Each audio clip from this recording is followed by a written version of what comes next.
na Apura, né? A Apura é uma empresa principalmente focada em cyber intelligence, poderia chamar assim, né? E a gente vai bater um pequeno papo aqui sobre os acontecimentos, grandes acontecimentos do ano e talvez algumas tendências, né? Então, peço que vocês aproveitem a oportunidade de estar aqui com esses caras, ok? Dica, pausa, questão do LinkedIn, vocês se organizam aí. Começando pelo Lau, por gentileza, em 1 minuto, Lau, porque é muita coisa. Fala da sua formação, por gentileza. Eu vou falar rapidamente, porque eu sou engenheiro elétrico e eletrônico, formado pela Escola de Engenharia Mauá, pós-graduado em administração pela GV, mestre em forense pela Universidade de São Paulo e pós-graduado em comunicação e arte pelo Senado, né? Então, essa parte de mídia, inclusive, eu acabo trabalhando por ter feito essa pós. Ainda vou virar cozinheiro-chefe internacional em algum momento, tá? Bom, eu sou docente e coordenador na FIAC, cuido da minha empresa já há um bom tempo, tenho há 13 anos a minha empresa, e, na medida do possível, quando as pessoas me ligam, eu até pergunto se elas vão me chamar para tomar chopp, mas, às vezes, o que acontece é alguma coisa, o leite derramado aconteceu e nós atendemos essas situações. Basicamente é isso, rapidamente. E o Renan também já fez já há um certo tempo. O Lau, eu soube esses dias que o pessoal foi perguntar para ele aqui, um bom curso de forense e tal. Aí ele falou, não, tem esse, menos daquele tal do Renan lá. Eu só vou pedir para vocês, então, como estão com o microfone mais simples, né? Tô brincando. Deixa bem perto. Bem próximo. Por causa do pessoal do online. Aqui fica bom som, mas no online é exílio. Sandro, brevemente para a gente a sua formação. Bem, eu comecei a trabalhar com resposta a incidência forense computacional, fazia ciência de computação na UNB. Estava fazendo estágio e respondi meu primeiro incidente, foi em 93. Então, de lá para cá, muita coisa aconteceu. Eu tenho também alguma experiência com docência na engenharia elétrica lá em Brasília, no mestrado profissionalizante dos peritos da Polícia Federal. Mas o meu foco sempre foi mais, digamos, prático, né? Trabalhei assim como lá no setor financeiro, né? Trabalhando com forense computacional, com resposta a incidentes, segurança da informação em geral, mas também na área de telecomunicações, algumas consultorias, e hoje a minha empresa, a Apura, tem 8 anos, a gente tem 35 pessoas, e muitos clientes aqui no setor financeiro em São Paulo, e-commerce, telecomunicações. A gente também tem bastante cliente na área de governo, né? Então, Polícia Federal, a BIM, Centro de Defesa Cibernética, Centro de Inteligência do Exército e outros clientes dessa linha, né, de forças da lei.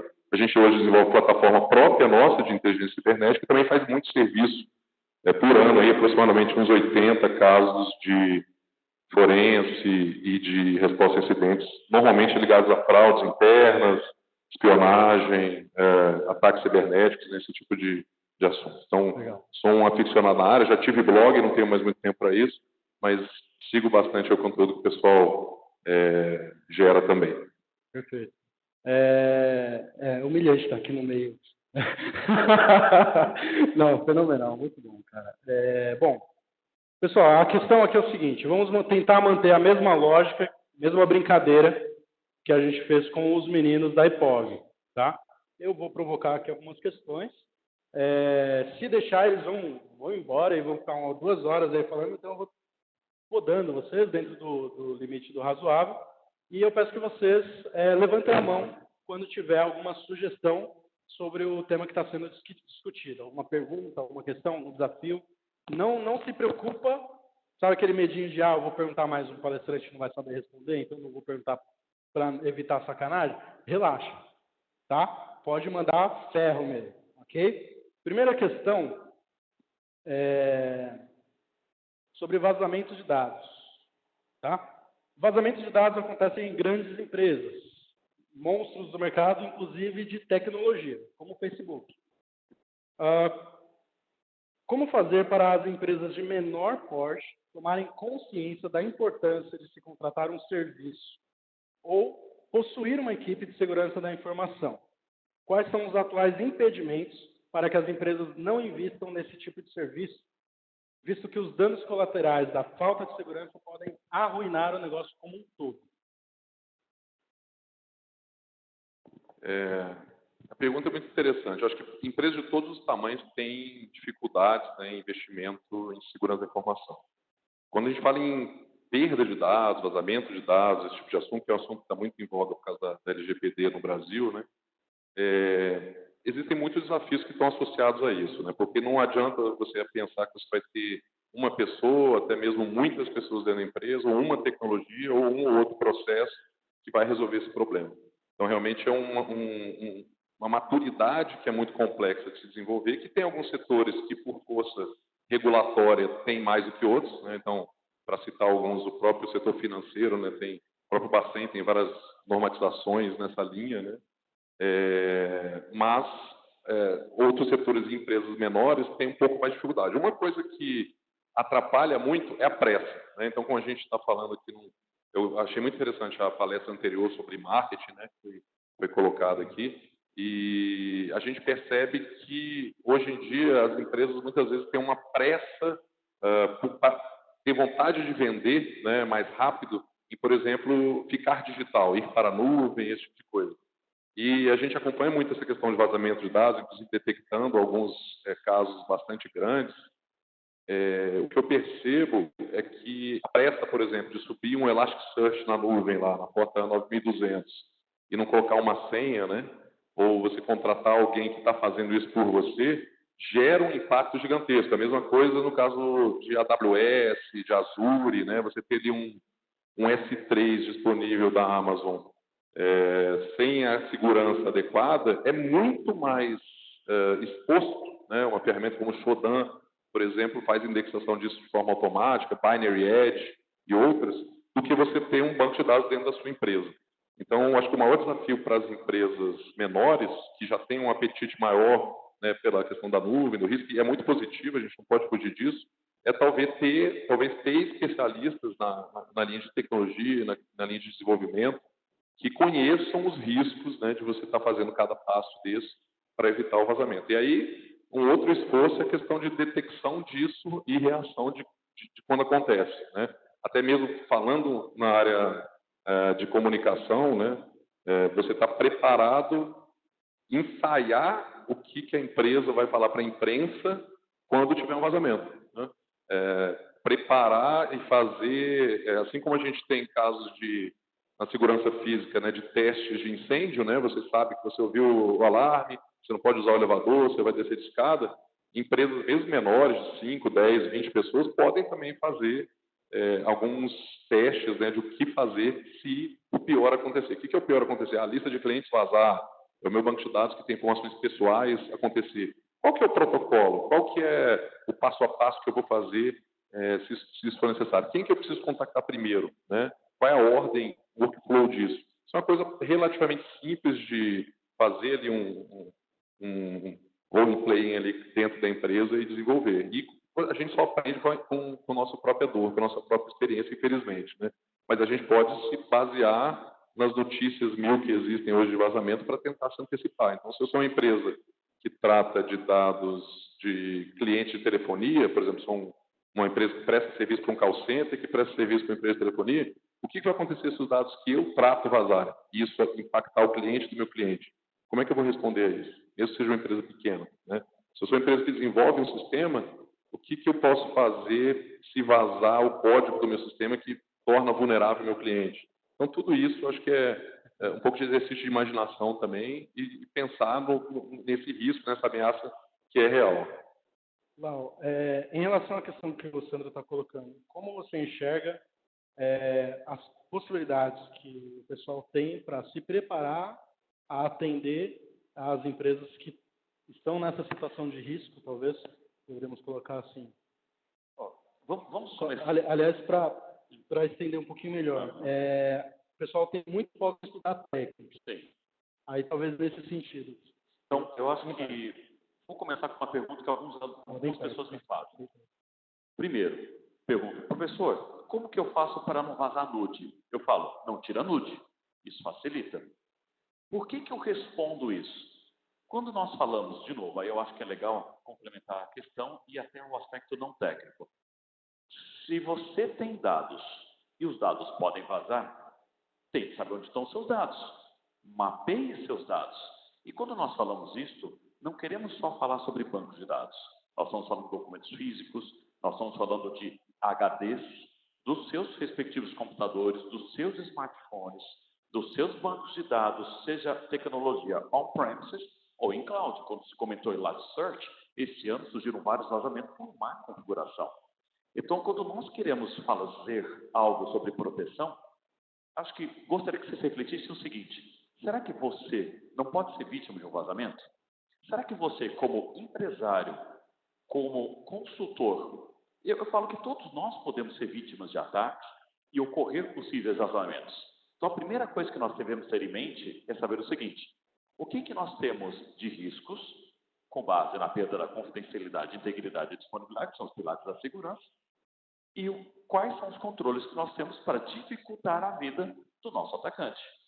Se nós entendemos os processos e as leis por trás disso, incluindo regulamentações, boas práticas, eu creio que vocês não estarão inexpugnáveis, mas um pouco mais seguros. Então, para o pequeno empresário que quer montar algo relacionado a isto, ele não vai ter um security officer. Ele vai ter alguém que será responsável pela zeladoria desse processo. E é importante que ele saiba que o papel dele pode se passar por conhecer ISO 27001, LGPD, PCI DSS, 4658, que é o caso do Bacen, e tantas outras boas práticas e exigências do mercado para a proteção de informações. Como o Sandro disse mesmo, vão se preparar por uma unidade de política de segurança, por uma política de segurança cibernética, por uma equipe de resposta a acidentes, e para os protocolos que terão que ser atendidos. Então, para o pequeno empresário que não pode desperdiçar dinheiro, ele tem que começar pelo simples, que nem Pareto. 20% de alguma coisa para resolver 30% dos seus problemas. Vou aproveitar para complementar o exemplo que o Lau deu e voltando no assunto do pequeno empresário. Hoje em dia a gente tem muitas startups, muitas fintechs e tem, na verdade, muita inovação, né? Muitas vezes a equipe é de 2, 3, 4 pessoas e o santo graal, o que torna aquela empresa diferente, um protótipo, um código, etc., está no notebook de 1 ou 2 dessas pessoas. E esse notebook não é criptografado. Então, esquece coisas muito sofisticadas. Se você perde esse notebook, alguém rouba e vê o valor disso, aquela informação que muitas vezes não foi patenteada, etc., se perdeu. Isso é vazamento de dados, isso é perda de informação. Então, realmente, muitas vezes a gente volta à base, né? Assim, cuidar dos dados, né, em trânsito, com criptografia, cuidar, né, dos dados at rest, né, parados, como, por exemplo, criptografar notebooks, né, HD de notebook, esse tipo de coisa é fundamental. Perfeito. Por enquanto, alguma questão a adicionar? Ok. Cadê o Reinaldo? Beleza. Bom, recentemente o Google anunciou, mudando um pouquinho a vertente, tá? O Google anunciou que alcançou a supremacia quântica, no cenário de computação quântica. Uma das possibilidades dessa tecnologia é justamente um alto poder de processamento, o que significa também uma maior possibilidade de quebra de criptografia, né? O que vocês veem para o futuro da segurança da informação, quando você pensa em computação quântica, que é algo que começou a sair muitas notícias, muitas novidades, ou seja, algo que sabemos já está aí, né? E aí fica aberta a questão para 2 ou... Na prática, primeiro, né, quer dizer, a questão da supremacia quântica é uma coisa bem interessante, né? O que se alcançou, né, na verdade, foi uma capacidade de se fazer cálculos matemáticos muito mais rápidos para resolver um problema, né, específico, né, que está relacionado à fatoração de números primos muito grandes, e por isso relacionado à criptografia assimétrica, né?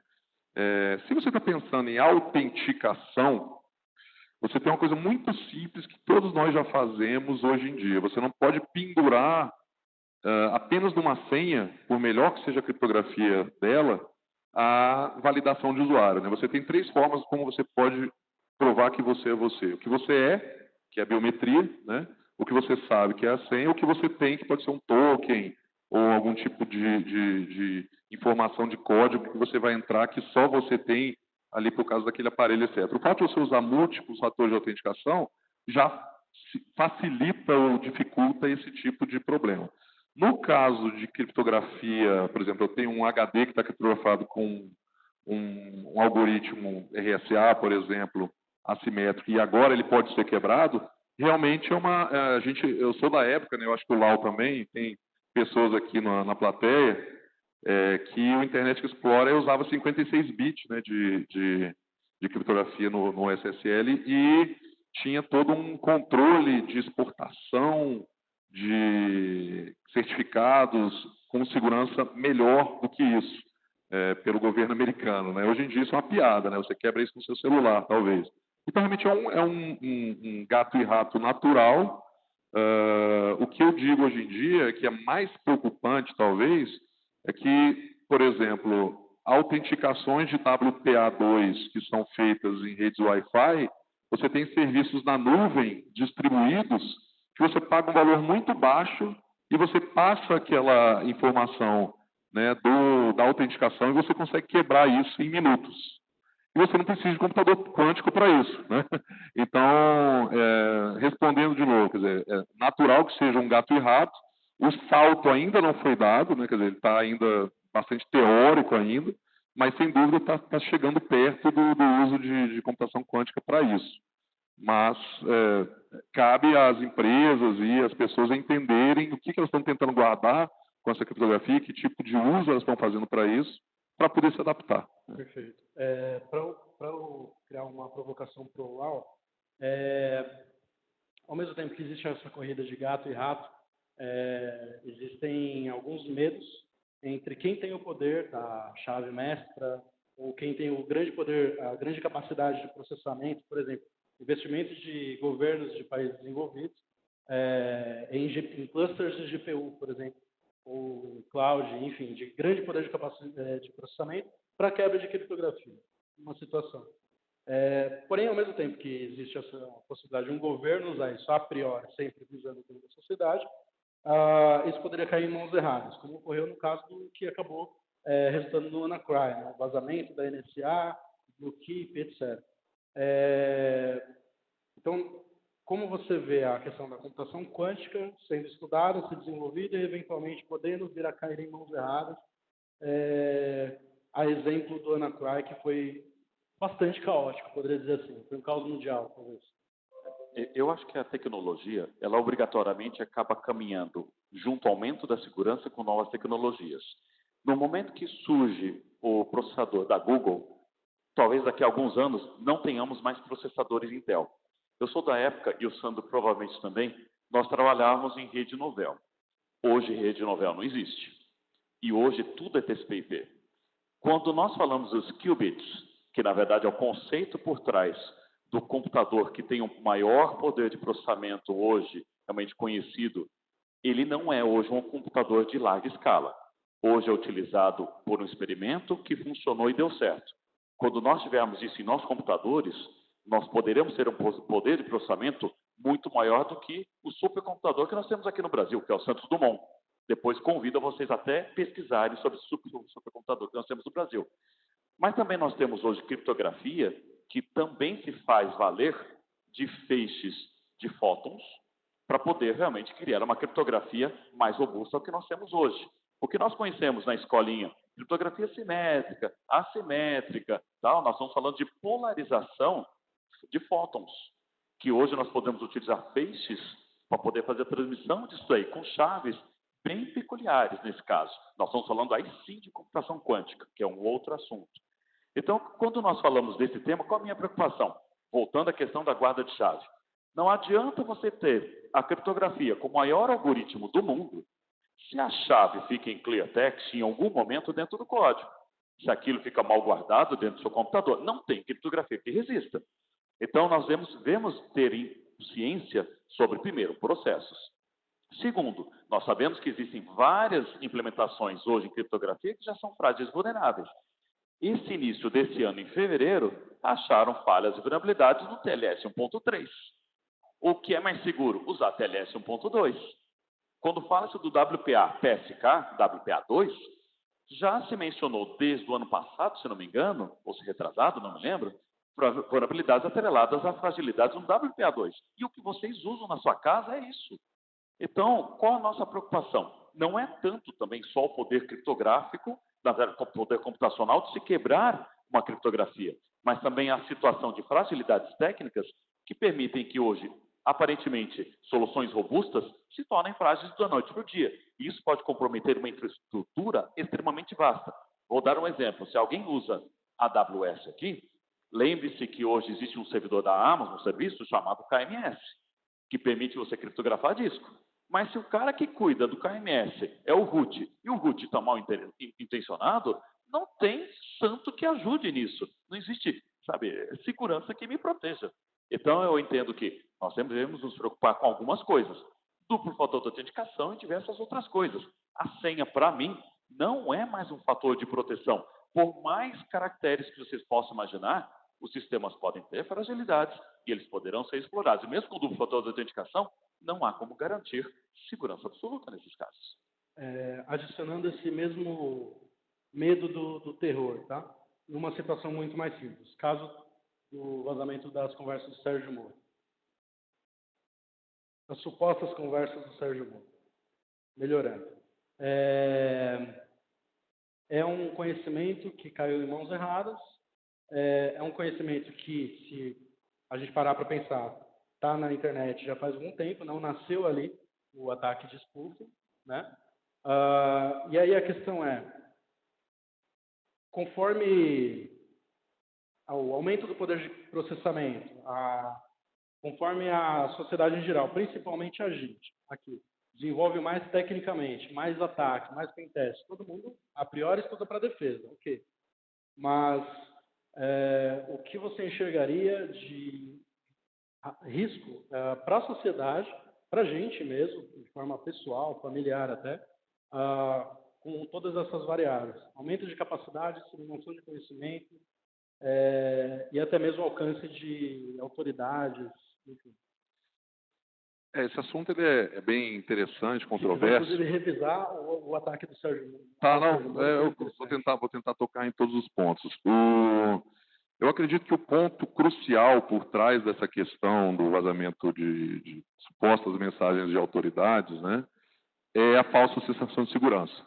Então, em algum momento, alguém, né, formal ou informalmente, disse: use este tipo aqui de aplicativo de comunicação que ele é mais seguro.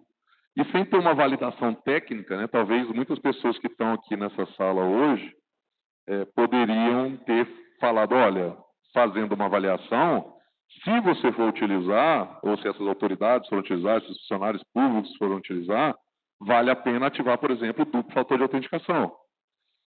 Mas vale lembrar que essa escolha que foi feita, que é o Telegram, guarda as mensagens de um servidor central. Então, chega a ser pior do que o WhatsApp, na prática, porque se alguém entra num grupo de 30 pessoas que tem 2 anos, você vê todas as mensagens do grupo até o começo, né? E aí entra num termo e uma questão que eu gosto muito de discutir, que é o seguinte: quão sofisticado foi o ataque, quão tolo ou quão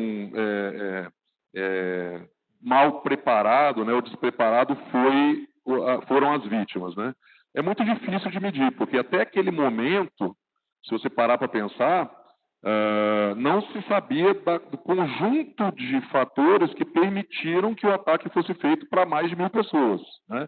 Então, existia um atacante com persistência suficiente para tentar alcançar essas pessoas, é o primeiro ponto fundamental, e muitas vezes as pessoas se enganam achando que com mais avançado o atacante mais preocupante. Não, é com mais persistente.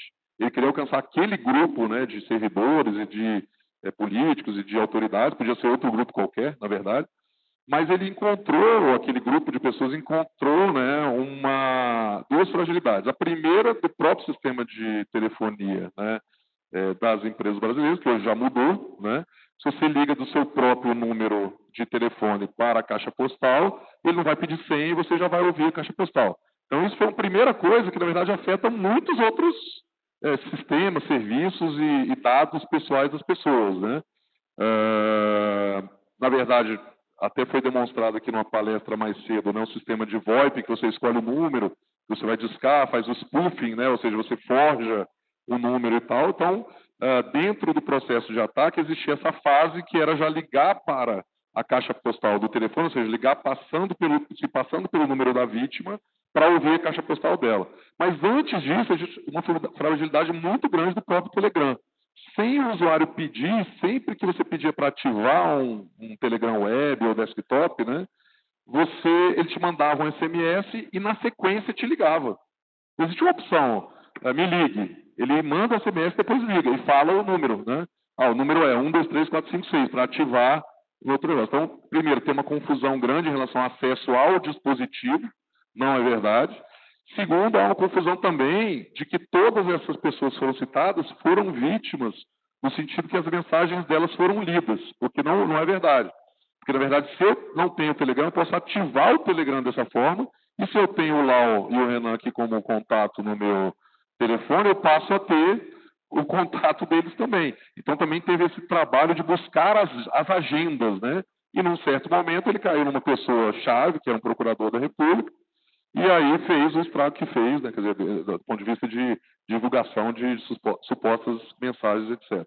Mas, então, é um conjunto de fatores, né? No caso de autoridades, no caso de funcionários públicos, existem tecnologias envolvidas pelo governo, pela própria BIM, né? É público isso, você vai no site da BIM, tem lá o Atena, né, com TH, que é uma tecnologia desenvolvida para troca de comunicação entre autoridades que usa criptografia de Estado, etc. Mas para pessoas e para empresas em geral, existem os cuidados necessários, como, por exemplo, a ativação do fator de autenticação, validação, né, quer dizer, de dispositivos que estão ativados naquele número com certa frequência, né? Você tem que ir lá olhar e falar, okay, será que alguém ativou mais algum dispositivo para ler minhas mensagens ou não? Então, é um assunto bem complexo. Eu acabei me cedendo aqui na minha resposta, mas é interessante. Perfeito. Lau, quer complementar? Na verdade, uma frase muito simples. A simplicidade é bela. Se nós começamos a pensar como que o ataque aconteceu, não foi com utilização de uma falha de segurança, um problema de criptografia, algo relacionado. Não. Foi a simplicidade. E eu acho que isso a gente tem que também, de vez em quando, parar e pensar. Quem trabalha muito não sabe ganhar dinheiro. Se vocês não pararem em algum momento e refletir sobre a vida, talvez vocês não saibam que a resposta seja algo mais simples e esteja na frente de vocês. O que esses meninos de Araraquara descobriram foi uma forma simples de poder fragilizar o telefone, o conteúdo, possível conteúdo telefônico de um comunicador instantâneo de várias pessoas. Eu acho que, às vezes, nós devemos dar a mão à palmatória, porque a criatividade do ser humano, ele supera qualquer tentativa de ataque pela ferramenta mais sofisticada que vocês possam imaginar na sua vida. Ninguém esperava essa palestra agora, né, de motivação e tal. Agora eu estou surpreso, estou tocado aqui. Muito bom, muito bom. Uma provocação, na verdade, tópico polêmico, tá? Fique à vontade, de verdade, a opinião de vocês. Esse mesmo ataque, que acabou causando todo esse alvoroço em torno do Sérgio Moro, esse ataque de capturar a chave, o código enviado para uma caixa postal. No ano passado, um ataque à caixa postal foi discutido na DEFCON, né? DEFCON, Estados Unidos.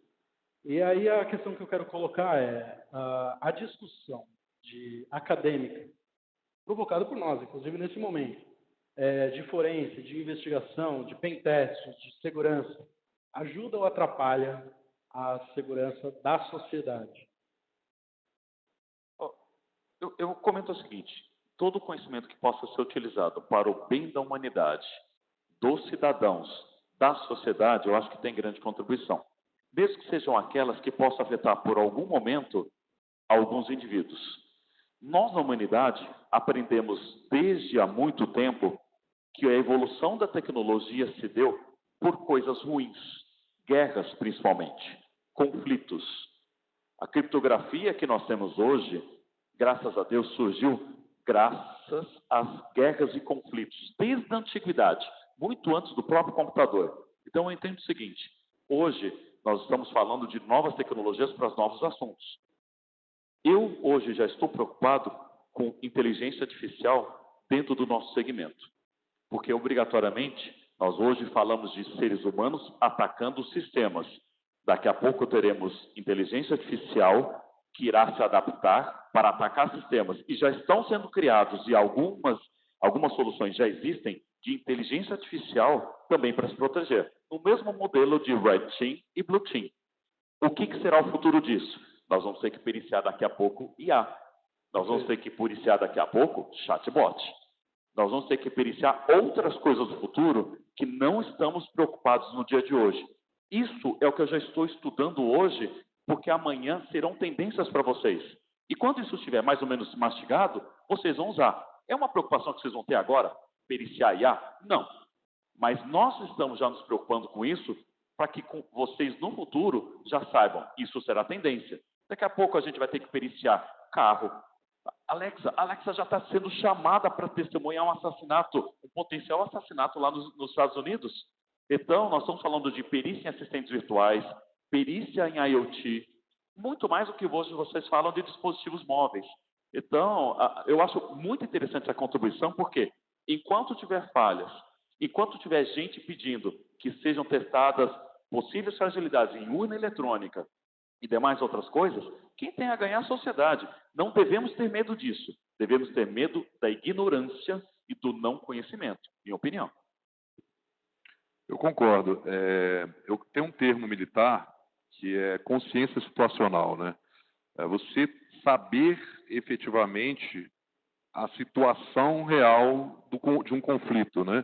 Ou de uma situação em que você sabe que você tem atacantes, você tem uma superfície de vulnerabilidade, que é o caso de todas as empresas e, na verdade, todas as pessoas. Quando essas vulnerabilidades são expostas, por exemplo, numa DEFCON ou numa CCC, né, que vai acontecer agora no final do ano na Alemanha, ou em outras conferências similares, é uma coisa muito interessante porque o mundo inteiro toma conhecimento de pesquisas sobre isso, etc. Quando isso se dá através de um ataque real, é também muito interessante, né? Esse caso que foi citado, né, do pessoal lá de Araraquara, foi a primeira vez que se ouviu, na verdade, foi uma concatenação, né, desculpe, de vulnerabilidades, né? A questão do Telegram somado à questão de voicemail no Brasil.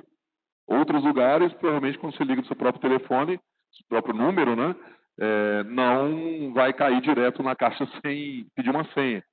Mas uma concatenação de vulnerabilidades que facilitou um ataque com um efeito muito grande. Então, um esforço relativamente pequeno, se você pensar tecnicamente, né, não é uma coisa muito complexa.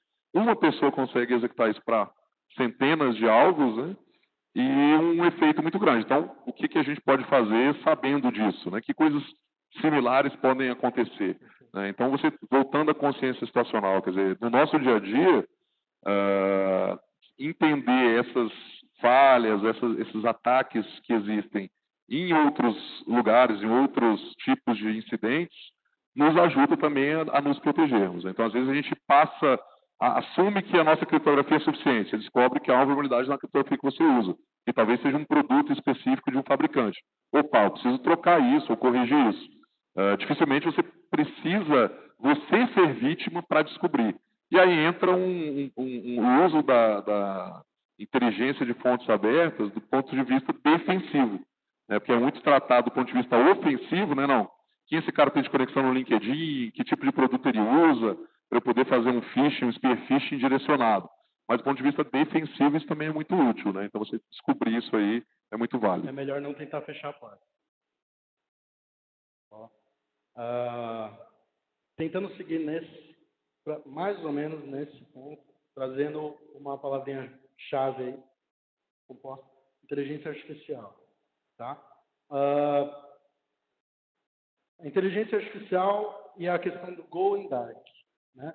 Que é o andamento da sociedade, talvez o fluxo natural da sociedade, e utilizar as ferramentas de segurança, de criptografia, etc., para se fechar, junto com leis de privacidade, etc., se fechar, acabando algo que acaba atrapalhando, inibindo até a investigação de órgãos públicos. Eu, pessoalmente, senti muito isso no micro, obviamente, porque quando eu entrei na área, em 2012, mais ou menos, no Brasil não se falava em computação forense. Então, por exemplo, mesmo e-mail corporativo, naquela época, era discutido se podia usar ou não. E de lá para cá, o nível de dificuldade de se obter informações de computadores corporativos aumentou muito, né? Devido a esse movimento. Criptografia, aplicativos criptografados na comunicação, no armazenamento. Hoje a gente tem diversas no smartphone. Você pega um tutorial antigo de análise forense de smartphone, eles falam, ADB, DD, faz lá o clone e aí é tudo seu, né? Foi horrível criar o curso de mobile, eu levei 3 anos. Quando terminei de criar, estava antigo, eu refiz. Aí eu refiz mais rápido, né? Mas a questão é, com esse aspecto de fechamento, dificulta a gente que está começando a trabalhar com investigação, essa área vai melhorar, é um campo que tende a aumentar, ou devido ao fechamento, ao movimento, going dark, a gente tende a ter menos investigações, menos necessidade de profissionais.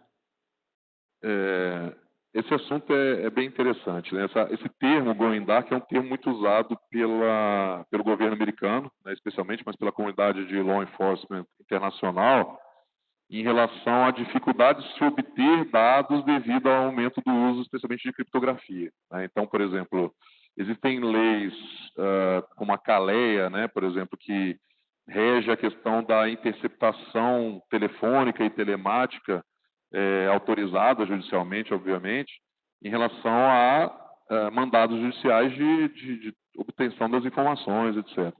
Mas existem hoje uma miríade de serviços, né, que utilizam dados, mas que não estão sujeitos à CALEA. Então, o WhatsApp, por exemplo, ele não é obrigado a fornecer algum tipo de interface de conexão, mesmo que haja um mandado judicial solicitando isso, né? Então, por isso, no Brasil, a gente teve até alguns casos interessantes, né, de bloqueio de WhatsApp, né? O WhatsApp parou de funcionar, muita gente até foi para o Telegram por causa disso, né? E nunca mais voltou. Mas, no final do dia, de novo, é um tema que é muito complexo, porque você, para quem está investigando, quando você está falando, por exemplo, de tráfico de dados, antigamente, uma pesquisa no Google ou o acesso ao Facebook era sem SSL. Vocês lembram disso, né, pessoal? Vocês lembram disso? Era HTTP Facebook, era HTTP Google. Tanto é que se você tinha um blog ou uma página, você sabia qual a query que o cara fez para chegar na sua página, né? Interessante. Hoje em dia, uma pesquisa de receita de bolo no Google está passando criptografado. Como é que uma empresa impede vazamento de dados se até isso está passando criptografado? O foco acaba sendo mais endpoint. O mundo de rede acabou, porque pouca gente também tem coragem de fazer o tal do interceptação de SSL, né? Botar alguma coisa ali no meio que abra tudo, feche tudo e mande para frente. Em algum momento tem um olho que tudo vê ali, que também não deixa de ser um ponto de falha gigantesco de segurança, né? Está passando em claro lá, senha de banco, peças de e-mail, etc. Então, a tendência natural foi migrar para endpoint, mas no endpoint também as coisas mudaram muito.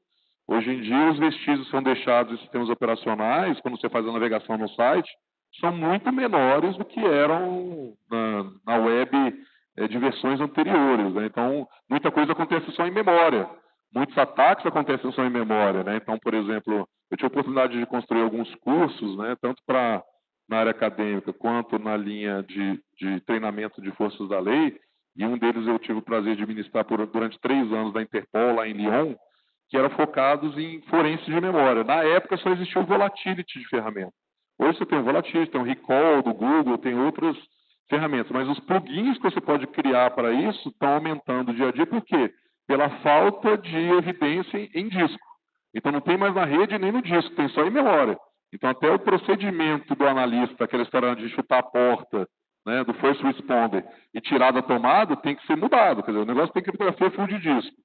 Você não tem autorização nem alçada para obter essa senha. Vale a pena desligar a mesa tomada ou você faz um dump de memória, faz uma coleta lógica, documenta isso? Isso é aceitável, não é aceitável, etc. Então, são várias complicações que vêm com isso aí.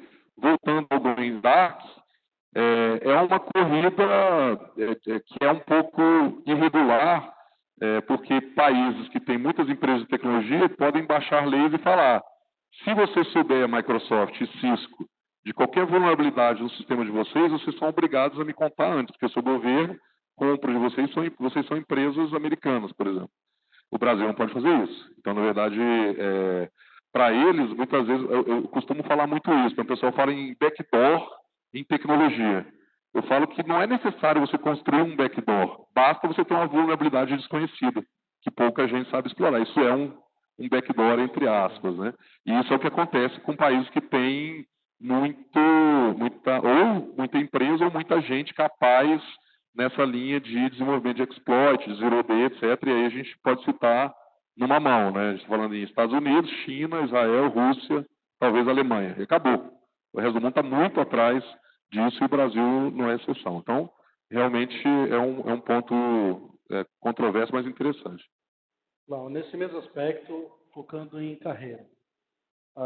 Você está em perícia, fazendo perícia. Há quanto tempo? Faz tempo, hein? Faz tempo.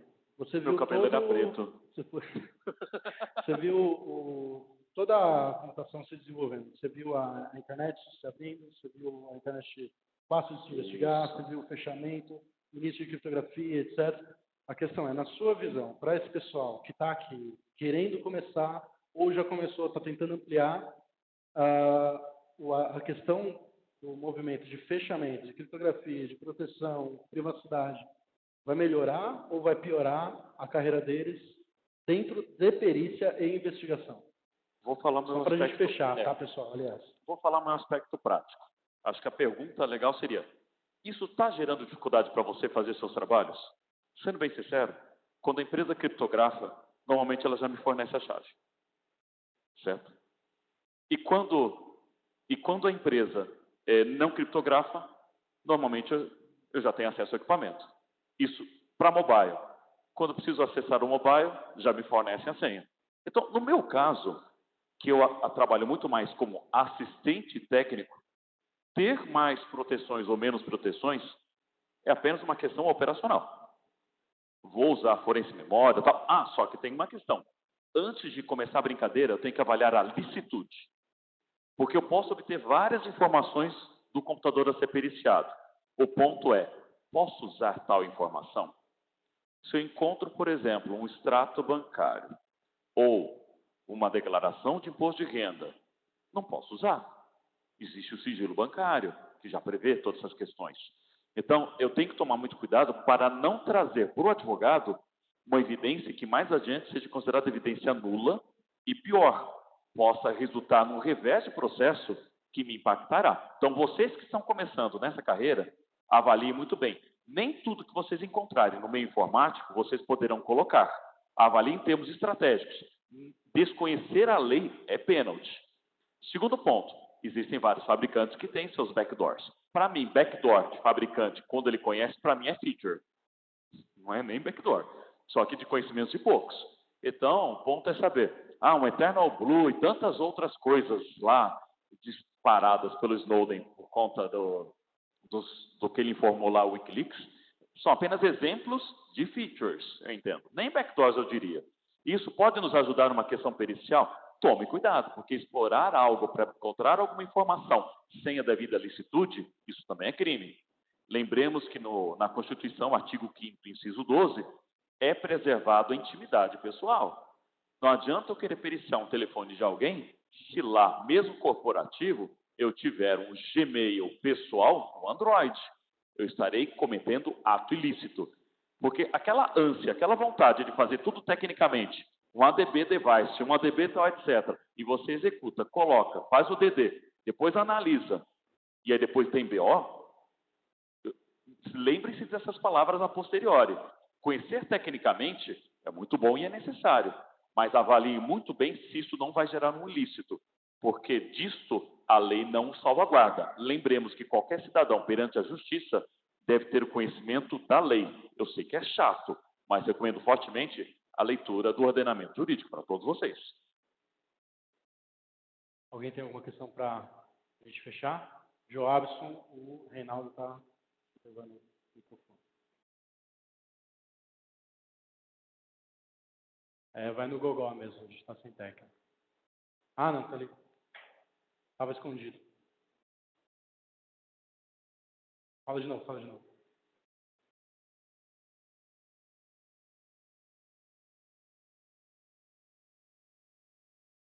Manda aí, manda aí. Caso eu tenha um termo assinado do colaborador falando de um dispositivo corporativo, né? Eu tenho lá um documento formal assinado, eu tiro a expectativa de privacidade dele no ambiente de um equipamento corporativo. Mesmo assim, eu não posso coletar essa evidência como fonte de prova material, por exemplo? Vamos imaginar o seguinte cenário. O que vale mais?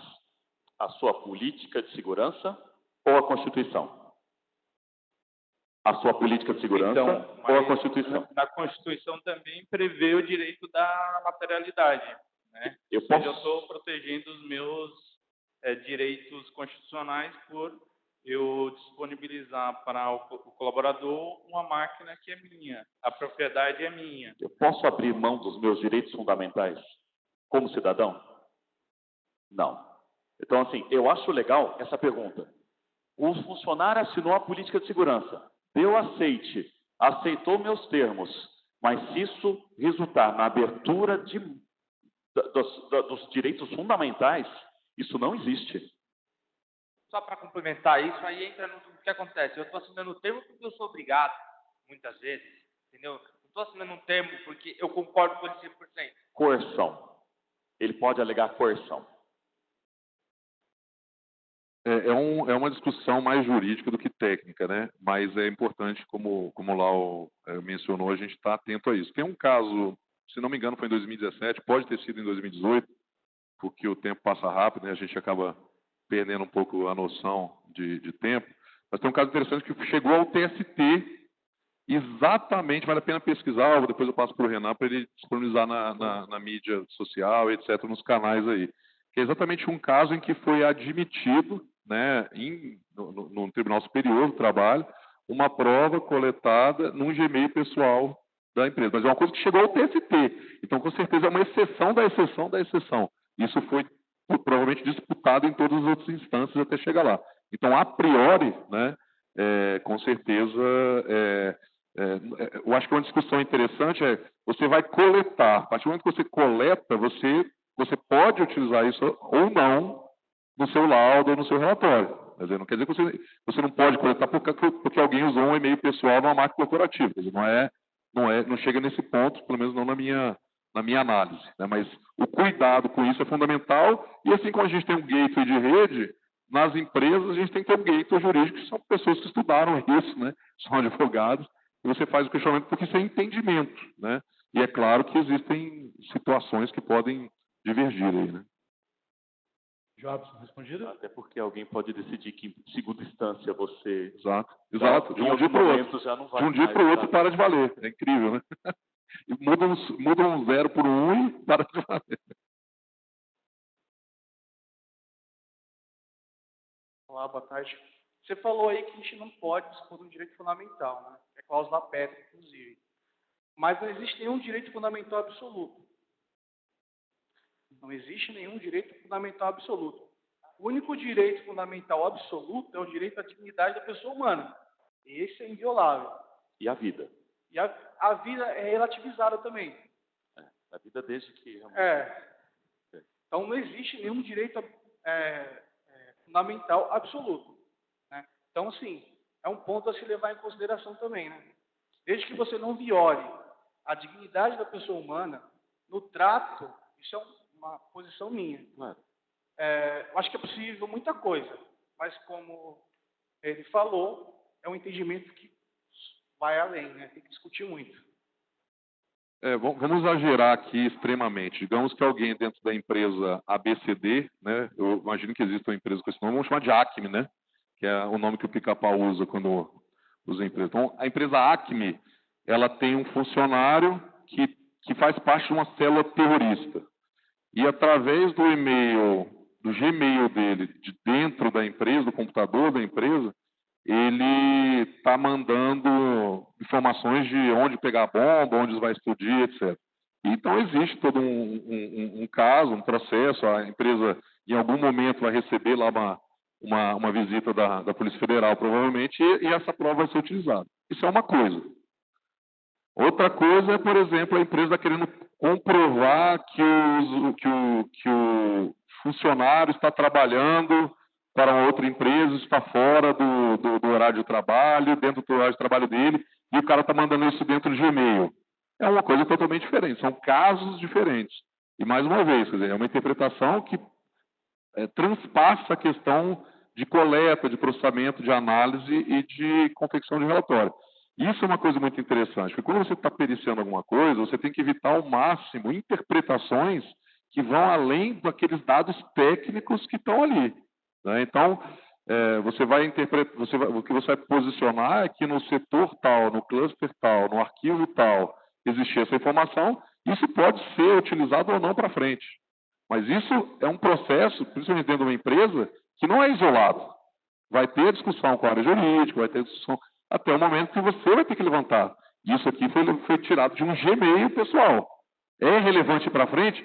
O cara ou o gateway dele, que é um escritório trabalhista, provavelmente vai falar, não, isso aqui não é necessário, porque a gente tem outras informações que já são suficientes para você seguir com esse caso. Então, você evita correr o risco desnecessariamente, né? Então, é um assunto que é muito interessante e polêmico, mas no final do dia, mais uma vez, assim como a gente não pode, né, dentro de um laudo, falar, não, foi o Marcelo Lau que enviou e-mail, não. Usuário, XPTO, dentro da máquina, hostname tal, MAC address tal, número de série tal, enviou um e-mail para provar que foi o Marcelo Lau que estava lá na frente, você tem que ter uma câmera, você tem que ter alguma outra coisa para fazer isso. É muito mais complexo do que se parece. A gente não pode trazer nunca para o lado pessoal, né? Então, isso é uma coisa fundamental de se reforçar também.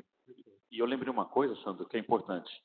Para vocês que estão também atuando nessa área, recomendo fortemente, se isso estiver relacionado a um processo, que vocês leiam a lead como um todo, ou seja, todas as folhas do processo e não simplesmente se atenham aos quesitos que realmente sejam propostos aos questionamentos, porque senão nós perdemos muito o contexto. E o Sandro lembrou muito bem, nós devemos entender a qual contexto pertence a toda ação investigativa, porque se o objeto já considera uma investigação de um Gmail pessoal, é claro que não há o que se dizer de licitude nesse processo. Pessoal, vamos fechando por aqui. Vocês terão mais uns 5 minutinhos, talvez, que ainda tem copo. Então, mais uns 5 minutinhos, talvez, para trocar uma ideia com o Lau, com o Sandro, né? Quem ainda não pegou camiseta? Tem alguém aqui ainda que não pegou camiseta?